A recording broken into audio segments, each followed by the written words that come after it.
Here's the windup and the pitch. Mantle swings and hits a drive to deep center. It's going, it's gone.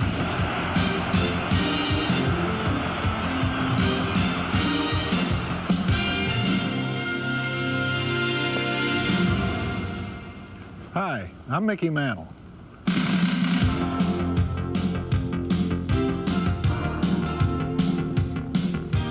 I learned a lot during my 18 years in the major leagues. Now I want to show you how to play winning baseball. I want you to learn the right way to do things and have a little fun. As far as I'm concerned, any player who tries his hardest and has fun at the same time is a winner. Play ball! It's time to play ball with Mickey Mantle. Featuring Gary Carter and Tom Seaver. Join these legendary ball players as they teach baseball beyond the basics. Before we take the field, let me explain how we got things set up. I know a lot of you learned some of the basics from watching my first home video, Baseball Tips for Kids of All Ages. I showed you how to swing a bat and play the outfield. My old buddy Whitey Ford had a few things to say about pitching, and Phil Rizzuto helped out too. Scooter showed you how to bunt, steal bases, and play the infield. Now we're going to go beyond the basics. We'll teach you even more skills. We'll give you some special drills to learn and practice. Here to help me today are a couple of great stars who I know will someday join me in the Hall of Fame. Gary Carter. How you doing, Mick? And Tom Seaver. Hi, Mickey. Hey, Tom. Hi, Gary. How are you? Good. We'll start by teaching you how to handle the bat a little better. That's right, Mick. For catchers, we'll start with a few fundamentals. Then we'll get into some fancier stuff like blocking balls in the dirt. I also want to talk about a mental side of the game. That includes everything from setting the defense to handling temperamental pitchers. What do you mean, temperamental pitchers? Uh-oh, we better get you in here so you can stick up for the pitchers, Tom. What are you going to tell everyone? Well, you know, with a couple of big swingers like you around, Mickey, I think I'd better show everyone how to set up hitters, and I'll also work on the mechanics of pitching. And finally, I'll talk about what it takes to control your emotions, and very important, maintain your concentration on the mound. Then we'll show you how aggressive base running can win games. Like most of you, I love hitting baseballs and scoring runs, but good defense can win ball games too. We'll take the field and show you how a team works together to play the bunt, turn double plays, and cut down runners. You'll see what it's like to be on the field with us. You'll pitch, bat, and steal bases against the pros. In each section, we have something special for you. It's called MVP. That stands for Most Valuable Practice. With us is Dave Scott, one of the coaches of the University of Miami Hurricanes. He's brought along a bunch of young players to help us out. You might see some of them playing in the majors real soon. Coach Scott will show you some of the drills he uses with his championship baseball teams. You can try many of these drills along with us, but don't swing a bat or throw a ball in your own home. We're just about ready to start, but before we do, there's a couple of more things to remember. I know the first thing you're going to want to do after you watch this tape is run outside and try some of the things we show you. Well, don't forget to warm up before you do. A few simple stretching exercises will help you prevent injuries when you practice or play in a game. And take it from someone who's had more than his share of injuries, you can't play your best when you're playing hurt. And speaking about hurting yourself, nothing will hurt you more than drugs. You know, one big difference in sports today is that people hear so much more about star athletes having problems with drugs. Young people look up to ball players to set an example. But players are human beings, and a few of them make mistakes. Don't let a star athlete or anyone else fool you. You can't play your best when you're on drugs. And if you take drugs off the field, they'll still affect what you do on the field. So just don't do it. That's telling them, guys. Now that Coach Scott and the rest of our team are ready to go, let's play ball.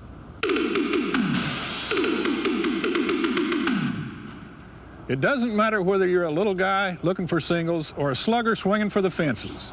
To be a good hitter, you need good form. Before we go to the new stuff, let's review the basics. In our first show, we taught you to take a comfortable stance in the batter's box. Your feet should be shoulder width apart and your knees bent just a little bit. Keep your arms and hands relaxed. Make sure your head is still and your eyes are staring at the pitcher. As the pitch is delivered, step with your front foot and begin your swing. Swing only at strikes. Never help the pitcher by swinging at bad pitches. Try and make the bat meet the ball just in front of home plate. Make sure you get your arms fully extended and that you follow through. Here are some more big league batting tips from Mickey Mantle and Gary Carter. Well, I remember following you as a kid, and you were an idol of mine, and I tell you, I tried to emulate you in a lot of ways. Do you think it's a good idea for young players to try switch hitting? Well, I sure do. My dad started me, I guess, from the time I was 4 years old, and I think any kid that wants to can be a switch hitter if he starts early enough. All it is just a lot of practice. You can't get enough swings in. You just got to get out there, and if you're going to be a switch hitter, take 100 swings left-handed, 100 swings right-handed. Seeing that breaking ball come into you rather than away from you at times had to be a plus. Oh, it is. You don't have to worry about it hitting you, you know? Yeah. I mean, because it's breaking into you all the time. It's never coming at your head and breaking away. And that's what causes a lot of guys not to make the majors, because if your first instinct is to back up, you don't have a chance to hit it. They can throw you a fastball on the outside. Whereas if you're on the other side, you see a ball come at your head, you know it's not going to curve away. So anytime you can get on the other side of the plate from the pitcher, you're better off. Mantle steps up in the Yankee seventh. Koufax delivers. There it goes. So I never did get to where I could hit as good left-handed as I could right-handed. I think my lifetime batting average was about 345 right-handed, but only about 250 left-handed. And I struck out a lot left-handed because I had the bad knee.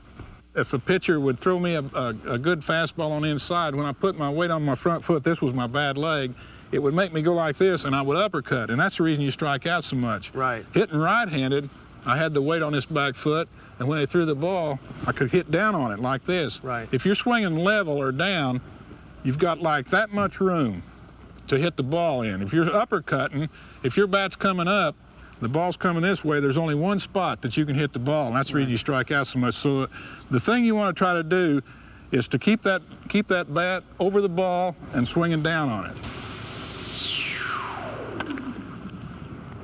The other thing that I got into a bad habit maybe was getting my hands too high, whereas really you're going to get the same results if you leave your hands here, pull it draw it back like you're going to draw back and hit somebody, rather than being up here. Because I found myself that I wasn't as level of a swing, and I was told earlier in my career I had a very good level swing.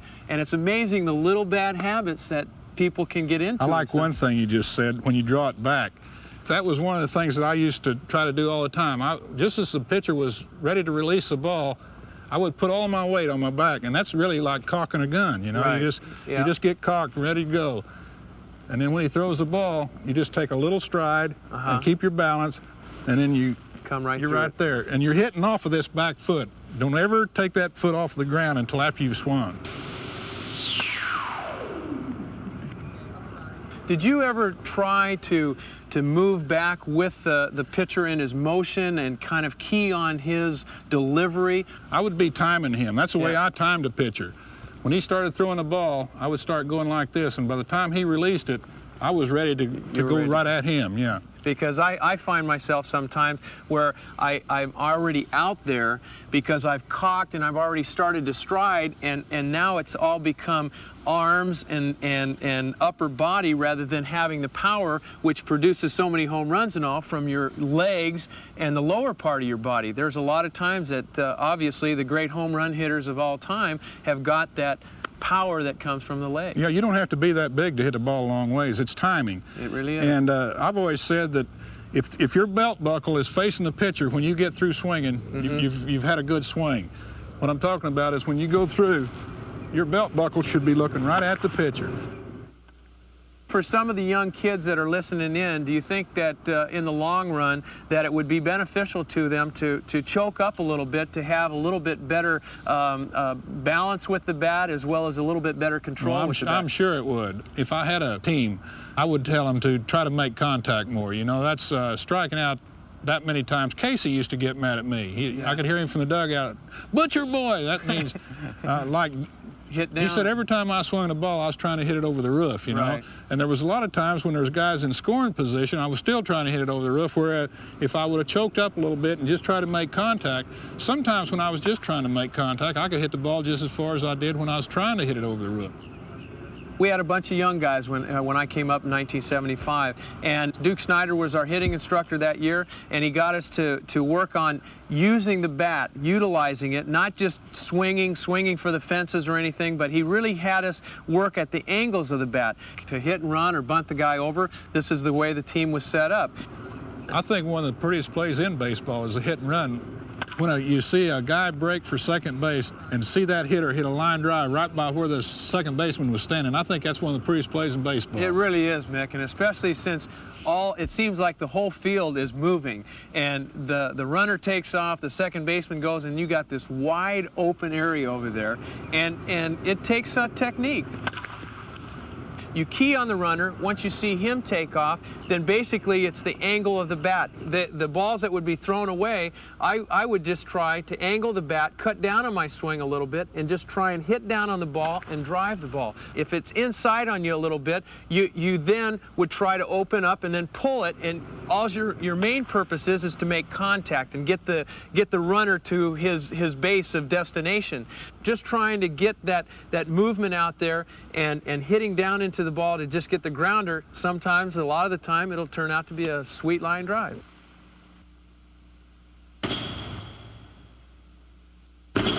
I do some games for the Yankees, color games for the Yankees. I mean, I see Lou Piniella a lot with one of these batting tees here. Batting tee, yeah. And he'll have some of his players out there teaching them how to, like we was talking about, change their. That's right. The switch of the weight from the back foot to the front foot, swinging down on the ball, and I think these things really help those guys. Well, they really do help, and not being so concerning of yourself, of how you're holding your hands or all that kind of stuff. What you're basically looking for is to drive that ball and hit down onto it. Like we had talked earlier about getting that level swing. You can move the batting tee up to a level that if you're a tall guy, you can move it up to your level, or you can make it lower for some of the smaller kids and all. And it really becomes a benefit. Now, we were talking about how we were going to drive the ball for the hit and run. We said that what we could do is we can draw back and hit this ball and miss this one altogether. The inside pitch, we can pull, and you're going to miss this one altogether again. So rather than going with live pitching, you can go into the batting cage, you can spend hours upon hours working on angling of the bat and making sure that you get that good level swing and that good follow through. Well, do you have any basic techniques that you think the kids would really help them a lot? Get up there, be free of mind, look at that pitcher, steady your head, total concentration, cock back, see that pitch, and go for it. That's good. Now we're going to show you some of the drills that can help you become a better hitter. It's time for MVP, Most Valuable Practice. You can practice right along at home with us, but remember, just pretend you're holding a bat. Save the real swinging for outside. To improve your quickness and timing, try these first 3 drills. To do these drills, you'll need a dozen cloth or rubber balls and the help of a friend. Don't use real baseballs. Start on one knee and use a sawed-off bat or half of an old broken one. Hold the bat in your front hand. Hit ball after ball one-handed. This drill adds strength to your weaker arm and helps you get full extension on each swing. Stay on your knee, but now use a regular bat. Batting from this position will help you get in the habit of swinging down on each pitch. Aim for the top half of the ball and try to hit grounders and line drives. Now stand up and take your full swing. Keep hitting down on the ball. Work on your rhythm and balance. Feel your weight shift from your back foot to your front as you swing. To improve your bat speed, have your friend toss the ball quicker and quicker. See how many solid hits you can make in a row. This drill will help you break the uppercutting habit. To do it, you'll need cloth balls and a batting tee. If you don't have a batting tee, you can easily make one. Put 2 batting tees together and place a ball on the tee closest to the pitcher. Try and hit the ball. If you hit the empty tee, then you know you're uppercutting. Start with both tees low in the strike zone. As you practice, slowly raise the height of the tees. See if you can avoid uppercutting any ball no matter where it is pitched in the strike zone. A quick bat and level swing won't do you any good unless you swing at strikes. Here's a way to help you learn the strike zone. For this drill, you need a pitcher, catcher, batter, and umpire. The pitcher throws the ball. On each pitch, everybody makes a call. If you're the batter, don't swing. Just make your call with everyone else. See how long it takes to get everyone seeing the strike zone the same way. When I grew up in Oklahoma, we didn't have Little League with coaches and organized drills, but I still learned to be a good hitter just by swinging the bat. Now, that's my last batting tip for you. Swing the bat before you go to school and again when you get home. Then swing it after dinner and one last time before you go to bed. If you take 100 extra swings every day, you'll find your bat getting quicker and quicker. Then when you see your pitch in the game, you'll be ready to hit it. Over the last 20 years, one of the toughest pitchers to hit against is Tom Seaver. Not only has he won over 300 games, Tom is among the career leaders in strikeouts and shutouts. Tom, you're a pretty good all-around athlete. What made you decide to be a pitcher? I couldn't hit. Well, you've worked with great catchers like Johnny Bench, Jerry Grody, and Carlton Fisk. How do they affect what you're trying to do on the mound? Well, I think what has to happen is that you have to have a great relationship between the pitcher and the catcher. And from a pitcher standpoint of view, you have to trust your catcher, really get to know him. And the more they work together, the better off they are. And there are two minds that really begin to think like one. One time I was getting on Yogi about calling bad pitches. And he said, well, Whitey's pitching tomorrow. I'll tell you what I'll do. I'll let you call pitches from center field, see how you do. I called the pitches till I got about the 7th inning and the score was 0-0. And what I would do, I would bend over for a curve and stand straight up for a fastball. 7th inning comes around, I'm getting a little nervous. I'm afraid I'm going to call a bad pitch, so I just turned around and started looking at center field fence. Yogi called time, come out and told Whitey what was going on. Whitey said, don't even let him call him again, ever. Who won? Whitey won the game. Well, why don't you show the kids some tricks about pitching? Good idea, let's go. Okay. From a pitching standpoint, even in the big leagues, when I would get in trouble on the mound or if I was not pitching well through a period of time, I would go back to what I would call my basic fundamentals of pitching. Throw strikes, throw low strikes. You can't get any simpler than that. And it's useful when you're 10 years old, it's useful when you're 15 years old, it's useful when you're 30 years old, and it was useful for me when I was 40 years old. It never changes, no matter what level of baseball you play at. You have to throw strikes, and you have to throw low strikes. From a pitching standpoint, another thing that I think is very important is to remember the 3 things that can happen to a baseball. Only 3 things that can happen. Kevin, you know what they are? The ball can spin back on a fastball. What does that make it do? Make it move. Movement. Okay. That's one, movement. What's another thing? Velocity. Velocity is the second thing. You can go to a certain speed, can it? You can have certain movement, can it? What's the third? The change the speed. No, that's location. speed. Location. 3 things. Location, change of speed. Velocity, movement, location. What's the most important? Location. Location. Better be location. for these Location, guys. very good. What's the second most important? Movement. Movement, exactly right. And the third is velocity. Now, we can't all pitch like Nolan Ryan. We don't all have that velocity on that fastball, do we? So what are the 2 things you want to maintain? Location. Movement and location. Those 2 things are the prime things that we must have, no matter what level of baseball we ever play. Doesn't make any difference where you are. Movement and location. Strikes and low strikes. Very fundamental basics of baseball, basics of pitching, and it will be maintained at any level of competition. If there's one thing that I could get across to any young pitcher, it would be to have flexibility in the front leg. Flexibility, and don't throw off a stiff front leg. That might be the one thing that I would want to teach a young pitcher. What I mean by that is instead of landing like this with a locked left knee, having this, have some flexibility where now all of a sudden these muscles come into play. Biggest muscles of your body, where are they? Biggest muscles of your body, where are Your they? legs. Right in your rear end, thighs. right? Right in your thighs. These are the biggest ones you have. So you have to bring these into play. You must have flexibility in the lower half of the body. Another one, you must keep the front side closed. What are the three parts of the front side? You get the glove arm, Right? and the front leg, Uh-huh. and the front hip. Right. 1, 2, 3. Front side. 1, 2, 3. Front side must be closed. Okay? Right? Because everything's going to follow it. Everything's going to follow. Everything's going to begin to open up. This will open, and this will open. Okay? You must throw the ball from top to bottom. What do I mean by that? Throwing the ball not from here to here, but from here to here. Okay? Downward plane then. Right, downward plane to feel like you're driving the ball down, not pushing the ball through. What causes that? Height of the elbow. The elbow's got to be above the shoulder. Must be, but the minute you do this, the hand moves this way. Okay? Why do we want the hand up? Generate arm speed. Okay? It's just like Indianapolis, right? There's two cars going around a curve. One car is down here, one car's out here, and they stay together. Which car's going the fastest? The one on the outside. The longer route. radius. Okay, right here, where's your arm going to be the fastest? Right out here, this arc out here. This elbow must be above the shoulder. Okay, pretty basic fundamentals. Front side close, incorporation of the lower half of the body. Throw the ball from top to bottom and keep your fingers on top of the ball.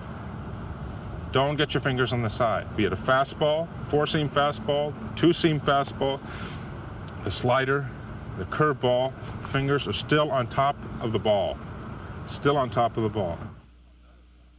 Another thing that we should cover is my front leg landing in the correct position. Throw across or open. That's right, across or open. Okay, I start here. One of the things that you can do as a young pitcher, turn and take where your leg is, where your foot lies on the rubber, and draw a line. Right down toward home plate. Okay, you've got a line going right down through the strike zone. Go through your delivery.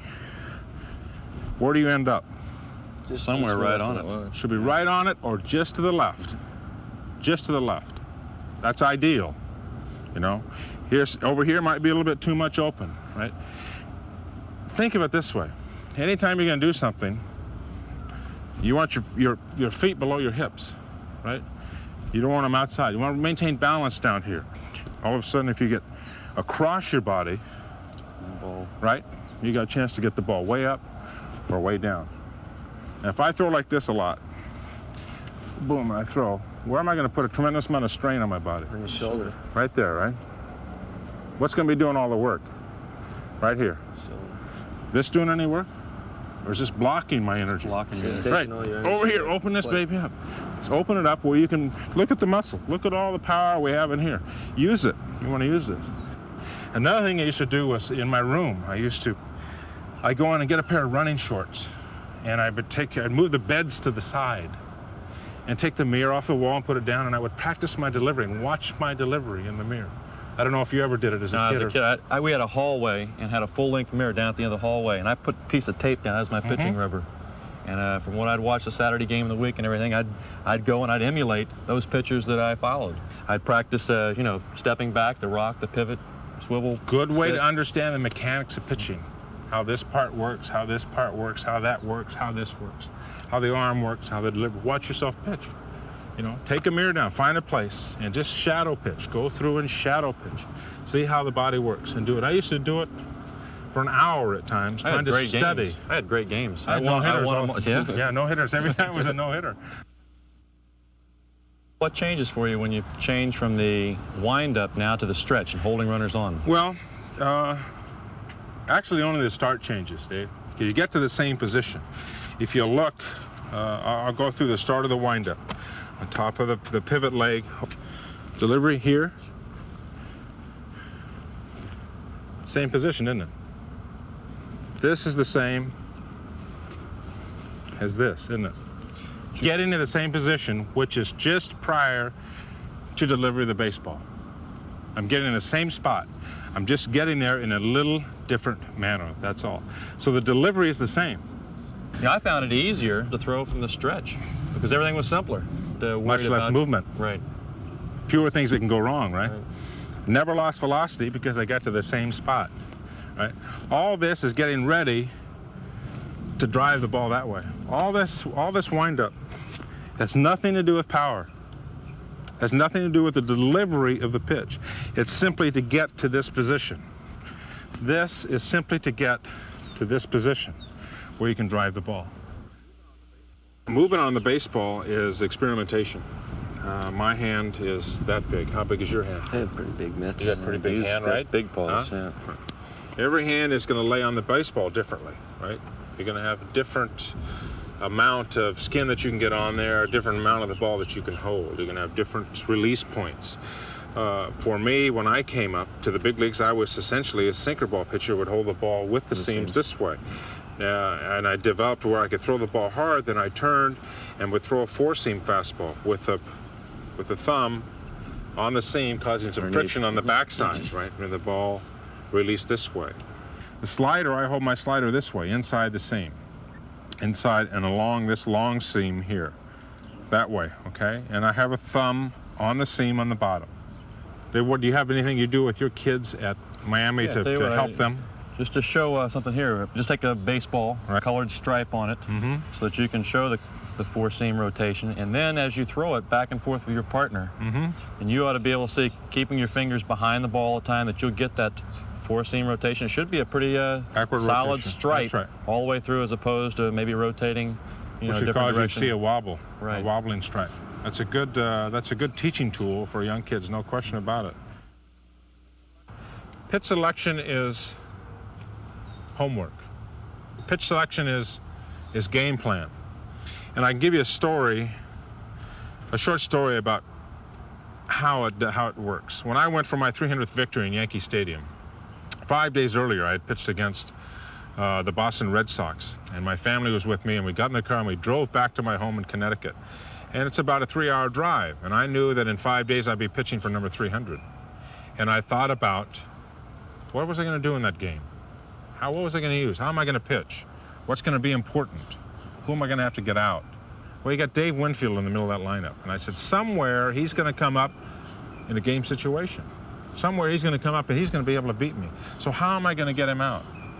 I decided then I want to try and get the count to 3-2, utilize his aggressiveness to my advantage, and try and strike him out with a changeup. Well, I'm in the 8th inning at Yankee Stadium on Sunday, and here it is. Man on third, and man on first. Now here is Dave Winfield. And there it was. I knew it would happen. You just figure that Dave Winfield, somewhere in that game, is going to do it. Dirt ball for the strike. Seaver on top. 0-1. Next pitch was a ball inside. Anyway, I got the count to 3-2. I got the count to where I wanted it. That I had planned 5 days ago to get to. And I said, I've already taken care of this. Mentally, I've already made my pitch selection. All I have to do is execute it now. I don't get to the 3-2 situation with Dave Winfield and go, oh my God, what do I do now? 3-2, Dave Winfield, and all I did was say, now I've got the situation that I have tried to create. Now go ahead and execute. And I threw a changeup. 3-2 pitch. Struck him out. I knew the strikeout was coming before 50,000 people did, because I had it programmed in my mind about how I was going to do it. And when I got there, there was no question in my mind about what to do. So game plan is homework. Always remember, don't let a mistake, don't let an error, don't let an umpire's call hurt you twice. Perfect example, let's say a young pitcher, and it was a young pitcher really that I had played with in the major leagues, would be pitching and an outfielder would make an error, right? Well, everybody's going to make errors on the ball club, and you're going to have them behind you from Little League on. Everybody's going to make an error. But he would begin to throw that next pitch, but still be thinking about that error, still be thinking about that bad call, right? Boom, and a home run. Boom, a base hit. A guy makes the error behind you, boots the double play ball. You've got to say, that's gone. I can't get it back. Don't let that error affect your next pitch, and don't let it hurt you twice. Once is enough. Twice is too many. The next time you get tickets to a Major League ball game, go a couple of hours early before the game starts. One of the things you'll see are pitchers running their wind sprints, sometimes from foul pole to foul pole, sometimes from the foul line to center field. Pitchers spend a lot of time keeping their legs in shape, and it's very important. And here's another drill that's great for conditioning. A simple game of pepper is a great way for a pitcher to stay in shape. Flip the ball to your teammate, who will hit it to you. Keep flipping and hitting until you've worked up a good sweat. As you bend for one ball after another, you'll increase the strength in your legs and back. You'll also get added practice fielding ground balls. That's extra valuable for a pitcher who needs sound footwork to field bunts and slow rollers.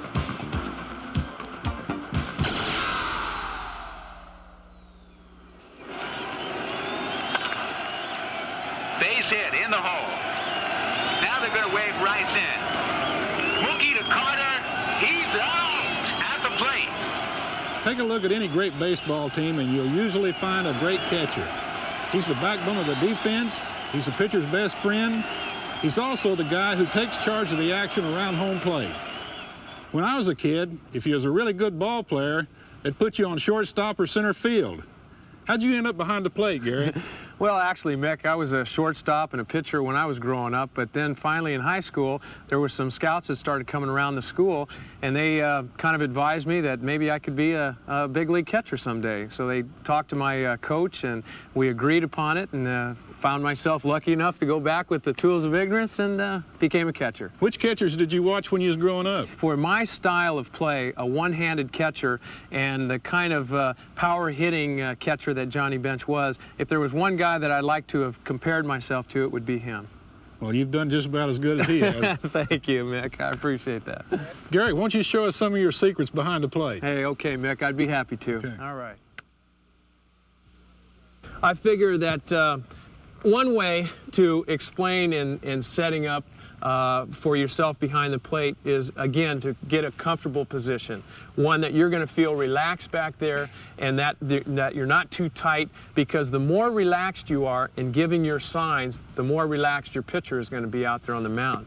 I like to try and set my glove on my left shin guard, and that therefore is a shield so that the third base coach cannot pick up my signs.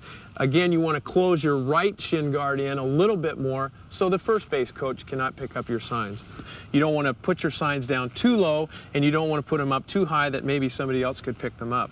Another very important thing to remember is to give your pitcher a good, solid target.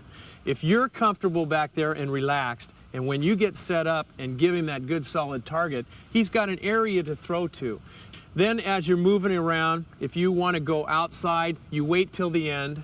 You try and get here, move out, and set up on the outside, primarily keeping the main part of your body out over the center of the plate. You go more with your glove. The same thing on the inside. Another thing that I have always been aware of, and maybe you've seen me look up at the hitter, but you don't want the hitter to check out your signs or your location. You can look out there to the pitcher and make him pick your target up, and at the same time you can still give that last little peek before you set up and he makes his delivery. Generally, you're going to know which base stealers are going to take off and go to second base. You don't have to concern yourself too much of every runner running. So I pull my hand from behind my back where I would normally keep it if nobody's on base. Then I would bring it back behind my glove, closed fist, in order that the foul tips that may occur, you're not going to break a finger or something. There's all kinds of things that can happen to you, but you want to think protection. This is why I wear a thumb guard and I wear extra padding and all in my glove hand, but you also have to be very concerned about your throwing hand. So I try to set up behind the glove, get into a position that's comfortable with your left foot in front of your right foot, that if there is a ball that gets away to the right side, you can basically get it and just pivot and throw. What you'd like to try to get is a little bit of a stutter step. You want to get it, come up, and just come through and use the little stutter step. It'll get your motion moving towards second base. You get the ball, you go and make it all in one motion. Try and eliminate as much time in your movement with your legs, positioning, grabbing the ball, and getting it to second. I said about trying to be quick and accurate. Those are the two most important traits that you got to really be concerning yourself with. Don't be so concerned about trying to throw the ball through a brick wall. Try and pick out a zone down there. I always try to look for a zone that I can key on. So basically you come out and you fire and you pick out that zone and you look at the bag. That's all I really try to key on, is the bag, nothing else. I know that he's stealing, I can see him out of the corner of my eye, I get up, throw through, and I key on that bag. So what you want to try to do in your blocking of the pitches is you go on this side, you're going into it here and trying to turn your shoulder in, that when the ball hits you, that it will drop right back down. Also to try and tuck your head down and close a portion that you don't get the ball into the Adam's apple. And then the more you're hovered over the ball and the more you've kind of curved yourself, the more apt that the ball is going to stay in front of you. I'm going to use this protective helmet here, so I'll throw this guy off. And again, what you want to try and concern yourself is you know the pitch that's coming in, and the most concern is to get out there and put your glove down here, again trying to protect that hand, your throwing hand, the bare hand, and try and get it back behind the glove, and you're trying to block off this open area that is through your legs. Keep in mind that the most important thing is to keep loose. The looser you are, sure, balls are going to hit you off the skin and in the wrist, on the forearm and things like that, but you know, that's part of catching. You got to be a dog. I figure that the best way to get your best view from all the outfield positions is to position yourself, put your left heel on the corner of the plate where you can have your foot or toe pointed towards third base. And what I usually do is I cheat it a little bit and I move it up about a foot.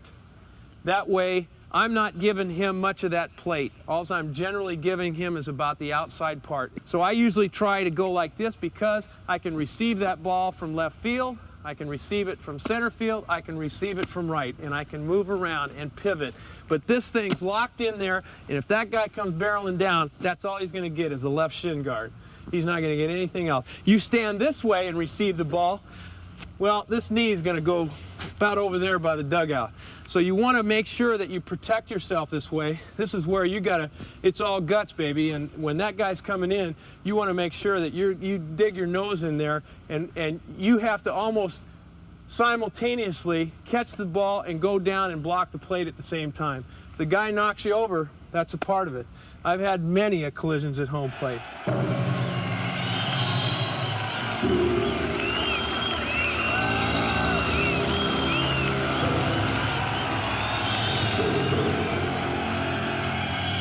If you need to get out away and get a ball over here, you can still come back, but you're protecting this left leg. I'd say right now in Major League Baseball today, the best at blocking the plate is Mike Scioscia of the Los Angeles Dodgers. You can score a run off of him if it's a close play at home. You have earned it, baby. You have definitely earned it. There's times that you chew pitchers out, and there's times that you don't say a word to them. The important thing is that you have that communication. He knows where you're coming from. If you have a walk to the mound, he's not going to expect anything out of the ordinary. Make him think that he's Cy Young on the mound. If he's losing it a little, make him think that he's still got enough left. If he does have enough left, then tell him to give it his all for whatever remainder that he has left. And I had to share with one thing that Davey Johnson always says, and he puts the word KISS on my glove, and the initials for what it stands for is Keep It Simple Stupid. And basically that's what it is. You give your target, you try not to complicate things with your pitcher, you keep it very simple, and then you try and do the other things that would be beneficial to him. Quality pitchers throw a lot of balls on the corner of the strike zone. A good catcher can help turn near misses into strikes. To practice catching pitches on the corners, get set in your receiving position with your throwing hand behind you. As a friend throws to you, bring your hand forward to meet the ball. At the same time, turn your glove. No matter where your glove is, the pocket should face into the strike zone. Now when you catch the ball, bring it into the strike zone. Work your way around the plate, side to side, high and low. The hardest ball for a right-handed catcher to frame is a ball on the left side of the plate. Take a little extra time to practice catching that ball.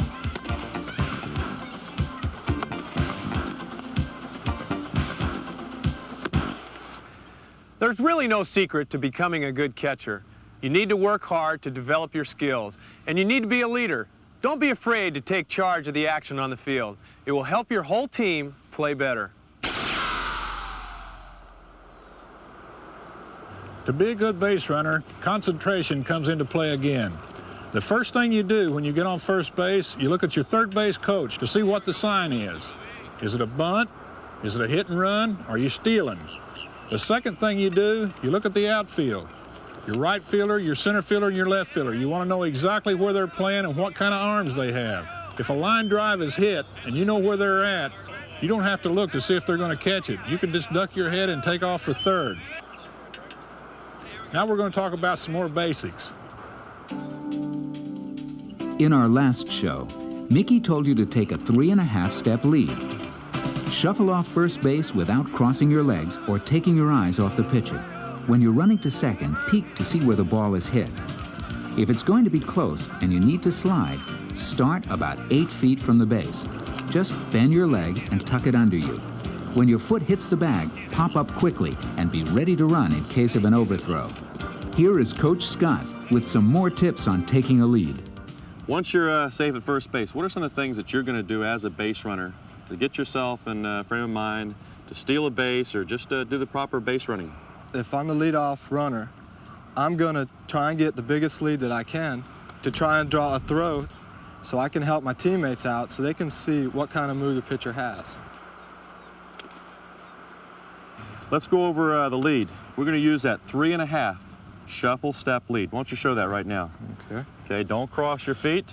Okay, and you're going to key the pitcher. What are some of the things that you're going to look at the pitcher about?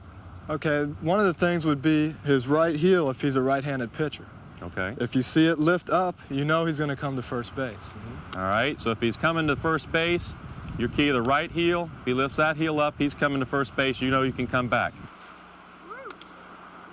All right, let's just say at this time that pitcher lifts up his right heel. He's going to come back. He's going to come over to first base. Show us that approach back to the bag. Okay. And back over, right foot, head down. Good. All right, show me that other method that you've learned from previous ball teams. All right, where you came back in with a little bit of a spin, going with a left foot. All right, now I don't particularly like this method because it exposes you as a base runner. So if there is a wild throw, all right, coming in, you're exposed to the face, and you get injured. We don't want you to get injured. You're our top base stealer. We've got to keep you in the ball game. Now we're going to show you how to steal second. We'll tell you what you need to know, and we'll also let you in on what the defense will do to try to stop you. We're in the top of the third, and the leadoff hitter is on first. The pitcher checks the runner and goes into his stretch, and there he goes. When a base runner is attempting to steal, what should he look for? Here is Coach Scott. What's something that you know about a pitcher that is going to help you get a better chance to be safe at second? Okay, well, the pitches that he throws, if he's a fastball pitcher, you know the ball's going to be in there pretty quick, and you're going to have to get the best jump possible. If he's an off-speed pitcher, you don't have to have the lead, but you do still have to get that good jump. As you're going to second, what are you going to do? Okay, what I'm going to do is I'm going to try and get a nice shoulder turn and try and keep as low as possible so I can get the best thrust that I can. All right. What else can happen here? What are some other problems that you experience in picking up things from the pitcher? Well, some pitchers, they would try and open up a little bit so they can see you a lot better. Okay, good. And if that happens, when they go to the plate, they have to go a little bit more towards, pulling back, and that allows you to get a better jump. Okay, so as the pitcher comes up and he comes set, if he's open, just so they can see him more, then of course he's got to turn his shoulder in. When he goes to the plate, he's going to rotate his shoulder in, so you're looking at the left shoulder. So if he has a slow delivery, gives you a greater chance to be safe at second base. All right, what if he changes delivery a little bit and you notice that he rushes to the plate? What could possibly be on right now that's going to prevent you from being safe at second? Okay, he could have a pitch out. There you go, good. All right, so if he changes delivery and instead of lifting his leg the same height every time, you key that in, you see that. Right away, let's hold up or let's get back because the catcher may try and pick you off right back here at first base. we've got a pitcher now that's got a very good delivery, not only the plate, but also in his pickoff attempt. Show me, you know, a head first slide back into first base. This is where you've got your maximum lead. The only way that you can be safe is to slide back in head first. Show me that right now. Okay. Key the pitcher, 3.5 shuffle steps off the bag. All right, maybe a little bit more. All right, cross over, come back in, head first. Okay, stay right there a second. Good. Notice here you got your right hand in the bag. Turn that head, all right, right there down the right field line. So if you get hit, it's gonna hit the back of your helmet. All right, get to your feet in a hurry here. Stay on the base. Keep contact with the base. Come on, get to your feet here. Whoop. I tagged you out. Don't leave your hands. Don't take your hands away from the base. Okay. Every situation on a bases is different, so you've got to be thinking all the time. Here's 2 rules to remember. Never make the third out at third, and never make the first out at home. Be daring, but use good judgment. Aggressive base running causes opponents to make mistakes, and that wins ball games. He's in there.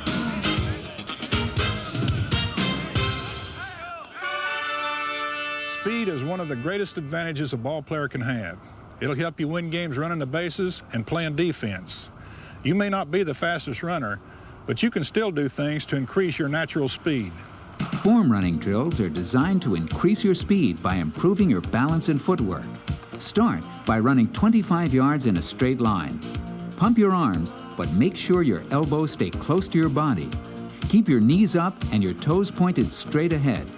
You don't need to run at top speed, but make sure your form is perfect. Next, run 10 yards and kick your legs as high as possible. This will help develop that long stride you need when running out extra base hits. Now, run 10 yards and try to get in as many steps as you can. Quick little steps are often needed when rounding a base.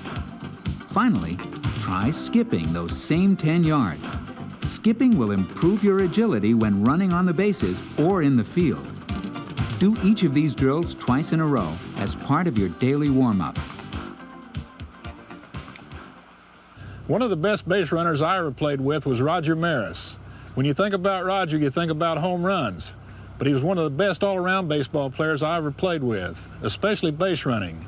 Roger wasn't the fastest guy on the Yankees, but I don't think I ever saw him make a mistake on the bases. Remember, making the most of what you've got can make a difference. It doesn't matter how many runs you score, you'll never win unless you stop the other guy from scoring. That's where defense comes in. Let's start our review in the infield where things happen fast.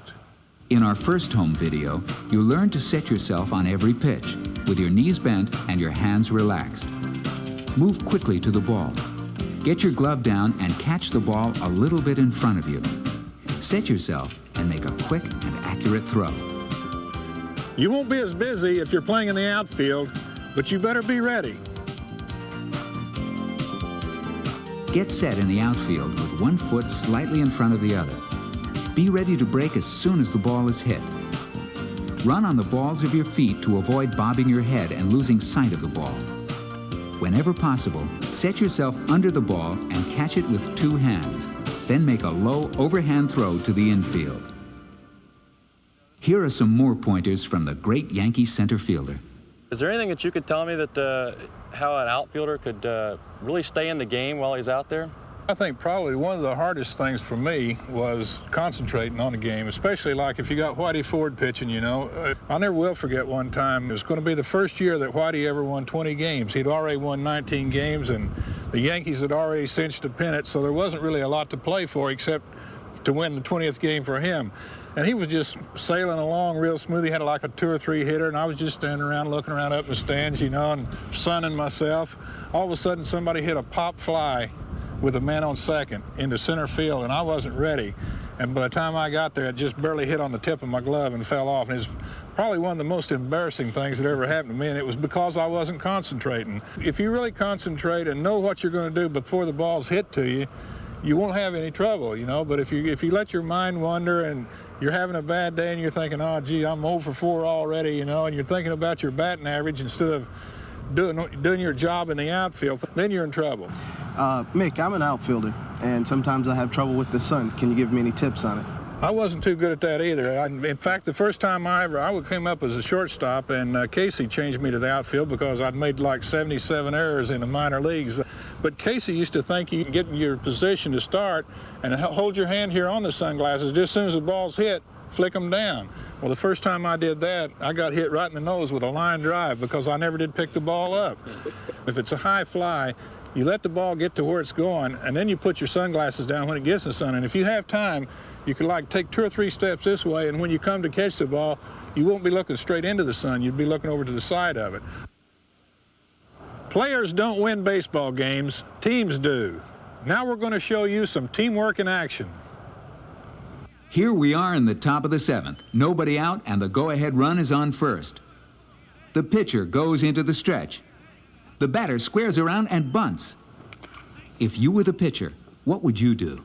As a pitcher, you got to remember now, once you deliver the ball, you become an infielder, and you have responsibilities. And the most important thing, I think, for any pitcher to do in that situation is to realize what those situations are and those responsibilities are before he delivers the ball.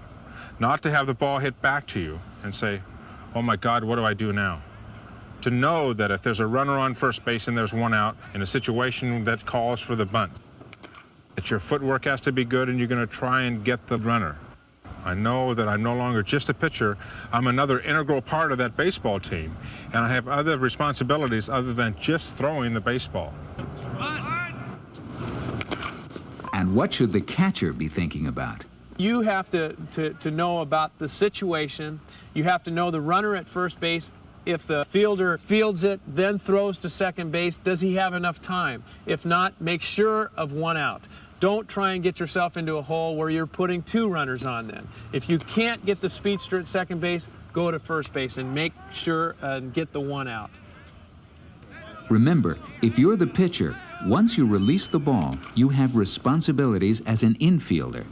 And if you aren't certain you can get the lead runner, get the sure out at first. Team defense takes a lot of concentration. Every play is different. You have to think ahead and react fast. We're in the top of the 8th. There's a man on first with nobody out. The infielder's set up for a pitcher's best friend, the double play. It's a ground ball hit sharply to third. To set up for the double play, what do the infielders do? Let's take a situation now with a runner at first base. Donnie, what's your responsibility for if a ball's hit in the infield? Well, I'll cheat in a step or 2 towards the batter and a couple steps towards the second base so that I can get there on a double play. The ball hit real hard at third base or shortstop. Okay, Chris, how about yourself? What's your responsibility now? Holding the runner at first base. What are you going to do when the ball's pitched? I'll bounce off the bag with the runner. As he takes off, I'll bounce with him. Okay, just to give yourself more depth in case the ball's hit to you and you could turn the double play as well. Correct. All right. Rick, how about yourself? What do you do? I also would creep towards the plate a couple steps and towards second base. And so we can get the double play. All right, Clark, you going to play in a little bit too? I would move in a couple steps to where I normally would play, just to turn the double play a little bit quicker. And what should you do in the outfield? Let's ask Mick.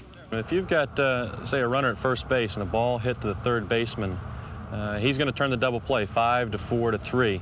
What will the outfielder be looking for here? Well, as soon as the ball's hit to the third baseman, a ground ball to the third baseman, the left fielder should break in behind third base, taking it for granted that he's going to miss the ball. If he does, he'll be there. When the third baseman catches the ball, throws it to second base, the center fielder should be almost over to right field, but the right fielder should be behind the second baseman to catch that throw if it's a bad throw. So never assume that it's going to be caught. You're better off just take it for granted that it's going to be missed and run in there. Let's watch the defense on instant replay. As the pitcher goes into his motion, his teammates get set. When the ball is hit, the third baseman charges. As he throws to second, the left fielder backs him up. As the center fielder comes in to back up the throw, the second baseman grabs it and relays it to first. The first baseman finishes off the play as the right fielder backs up second and first. Now that's teamwork. It's the top of the 9th. There's a runner on second with 2 outs. The tying run is at the plate. Here's the pitch. It's a base hit to center. With a man in scoring position, what should the infield do on a ball hit to the outfield? Let's put a runner at second base all right, with one out. And let's try and find out what we're going to do if a ball's hit to the outfield. Chris? Well, if there's a ball hit the center field or right field, I'll be the cutoff man. If the ball's hit the center field, I'll be about 2 or 3 steps in front of the pitcher's mound to be the cutoff man. Okay, Donnie, a ball hit the center field. What will you do? Well, if I can't get to the ball up the middle, then I'll peel off around and go back to first base, and I've got the job of covering first base behind the runner. Rick, getting into the cutoff position, you're going to... Right, I'm going to try to keep the ball on the left side of my body and try to turn my shoulders so that I have a fluid motion to whatever base I'd be throwing to. Clark? Well, on a ball hit up the middle, either to center or a single to right, I watch the runner make sure he touches third base. In case he misses it, I'd let our teammates know to appeal. And what should the outfield be thinking about? As an outfielder, when you've got a runner at second base, say, and you're going to make a throw either to the cutoff man or trying to cut the runner off at the plate, what kind of throws should an outfielder be making? If you make a good hard throw, overhand, as much overhand as you can get it so your ball doesn't tail away from the cutoff man and make it easier for him to handle. The first baseman, in our case, with a man on second, he can still cut the ball off, and if the guy tries to go from home plate to second in scoring position, the first baseman can still throw him out. So I always try to throw the guy out. I always try to make a real good low throw to the cutoff man and let them worry about it. Now let's see how that last play turned out. Here's the pitch. It's a solid base hit to center. The center fielder races for it as the first baseman lines up for the cutoff. A run scores, but the first baseman cuts off the throw and makes a real heads-up play. He throws behind the batter. He's out of there. It would take us hours to show you every single defensive play. Since we can't do that, I want you to remember 3 things.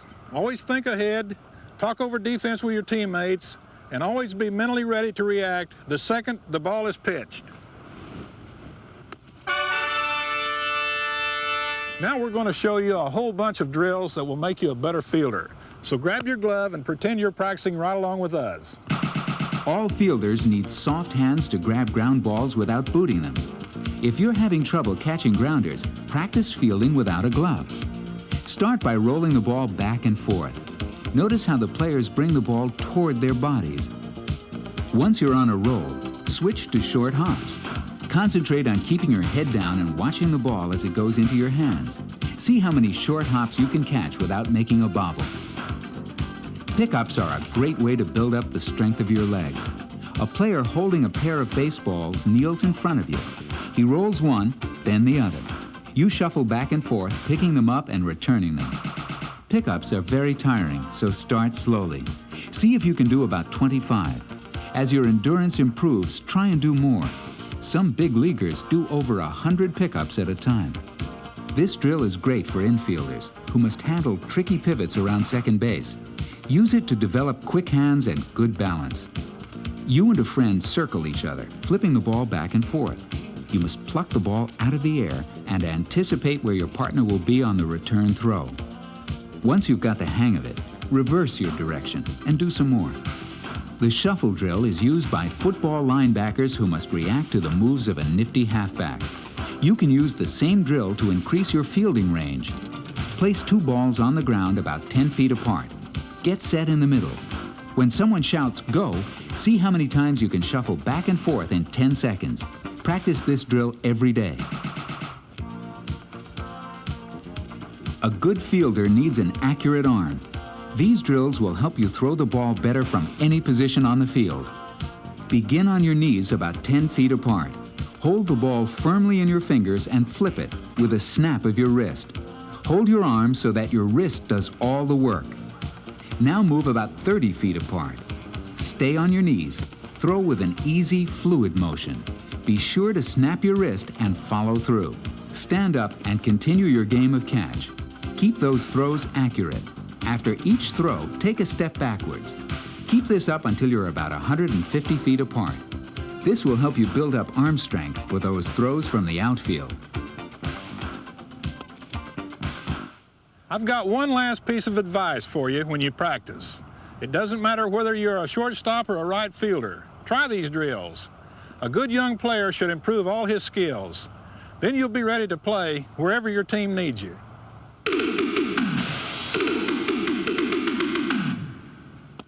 Before you run outside to practice everything we've shown you, It's time to have a little fun. Let's play a little shadow baseball. Without using a ball or a bat, you'll get to find out what it feels like to play with the pros. To start, stand up. Pretend you're holding a bat. It's your turn to face Tom Seaver. To set up for shadow swings, stand about 4 feet in front of your TV set. You're in the right-hand hitting batter's box, so take your righty stance. Make sure your left shoulder is pointing at Tom Seaver. Swing so that you hit the ball an instant before it disappears into the catcher's mitt. While you're hitting, you'll get a chance to review Mickey Mantle's batting tips. But first, try one swing to see how it feels.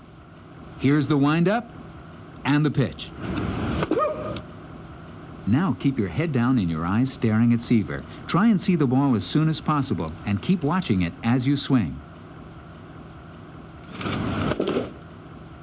Now concentrate on your arm action.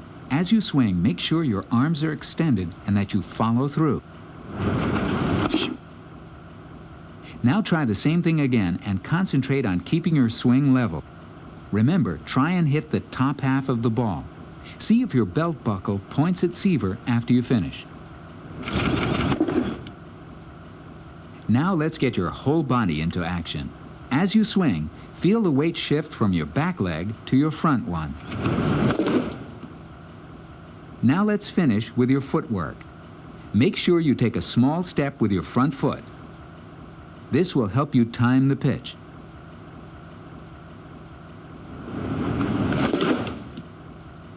Now let's put it all together for one last right-handed swing.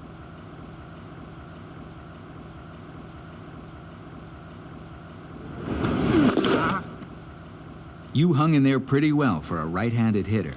Now turn around and take a lefty stance. If you're a righty hitter, this is a great chance to see what it feels like to switch hit.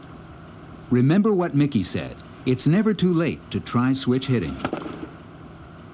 This time, your right shoulder should point at Seaver. Before we work from head to toe, try a practice swing. Now make sure to stretch your arms and follow through.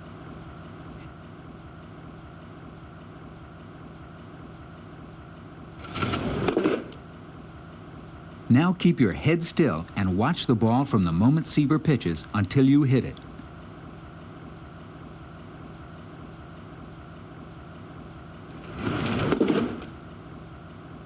Next, get some hip action into your swing. Shift your weight from your back leg to your front one. Now remember to step with your front foot to time the pitch.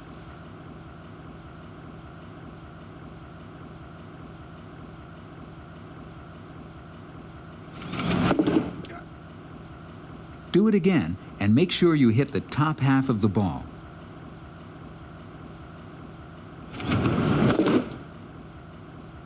Okay, slugger. Now take one last swing at a Seaver fastball and see if you can drill that pitch into the bleachers.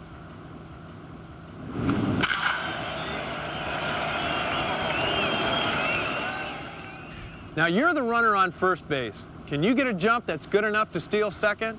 Take 2 quick steps when you think it's time to make your break, but watch out for that pickoff. Pretend you were the runner at first. Put a sheet of paper on the floor in front of your TV set. That's first base. To shadow steal, you must do 3 things. First, you must take your lead. Second, you must figure whether Seaver is going to pick you off or pitch the ball. If it is a pickoff, you must get back to first quickly. Third, when Seaver does pitch, you must break for second at just the right moment. We've added a beep to help you judge your break. On a perfect steal, you'll break for second just before the beep. Now let's give it a try. Shuffle 3.5 steps off first and keep your eyes on the pitcher.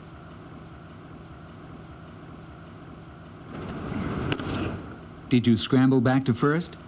You can tell what a pitcher is up to by watching his feet. If Seaver lifts his front foot, he's throwing home. But if he lifts his back foot, it's a pickoff. Take your lead and try again.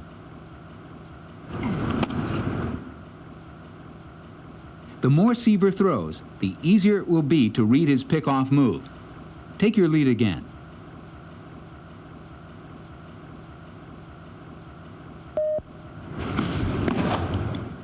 Did you break before the beep? It takes most runners a few pitches to get their timing.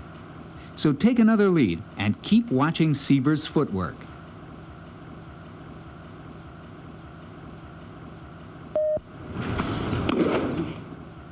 Take your lead again. Stay low to the ground, but make sure you're on the balls of your feet. That will help you get a good, quick start.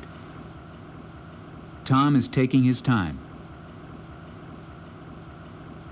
He likes to hold the ball to keep a runner from getting a good jump.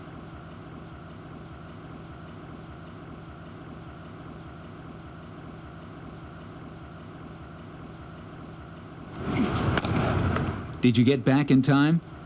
That was Seaver's best move. If he didn't get you that time, you're in control. Take your lead and get set.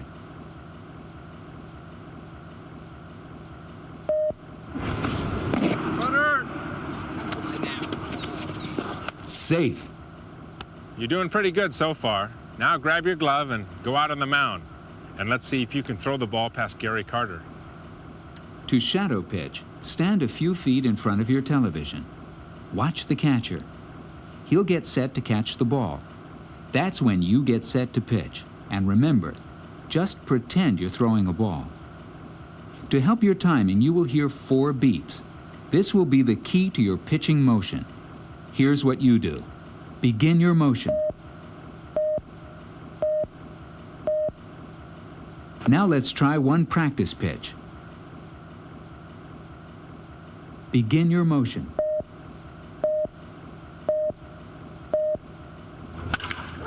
It looks like Gary's ready too. But remember what Tom Seaver said. The keys to pitching are speed, location, and movement. Let's start with location. Try and throw the ball low and away from Carter. If you succeed, he'll hit a double play grounded to short. Begin your motion.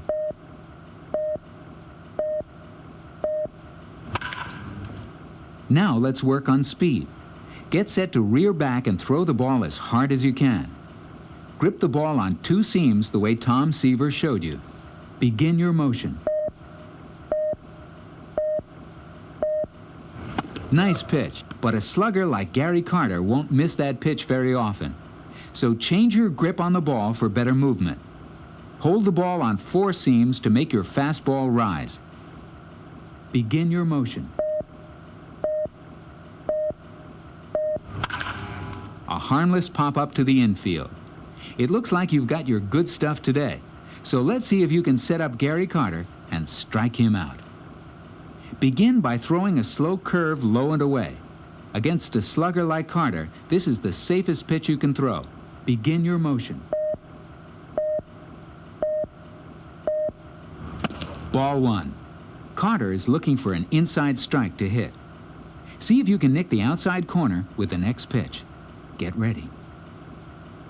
Begin your motion. Strike 1. By now, Carter is thinking he'll have to hit that outside curve. So let's change speed and location. How about a fastball inside? Get ready to pitch.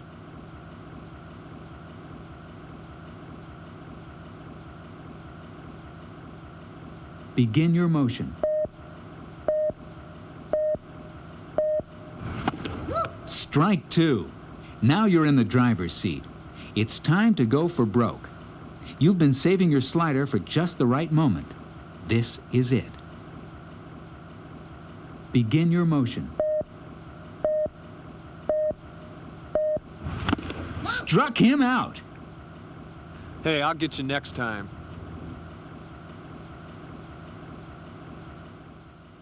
I want to thank Coach Scott and his players for helping us show you the right way to do things. Thanks, guys. You're welcome, Mick.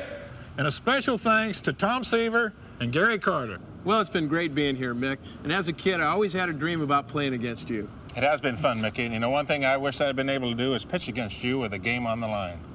Well, Tom, with a pitcher like you and a hitter like me, it could only end up 1 out of 2 ways. Yep, strikeout. Or a home run. Sounds like a challenge. Well, I don't see any reason why we shouldn't just settle it right now. Let's go. All right, let's go, guys.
play ball with Mickey Mantle's baseball tips. The home video cassette that teaches you the basics of baseball with Hall of Famer Mickey Mantle, Whitey Ford, and Phil Rizzuto. Learn pitching, hitting, fielding, and running. And for $19.98, it's a steal. Plus, you get a free instruction booklet. Learn to play the Mickey Mantle way with Mickey Mantle's baseball tips, only from CBS Fox Video.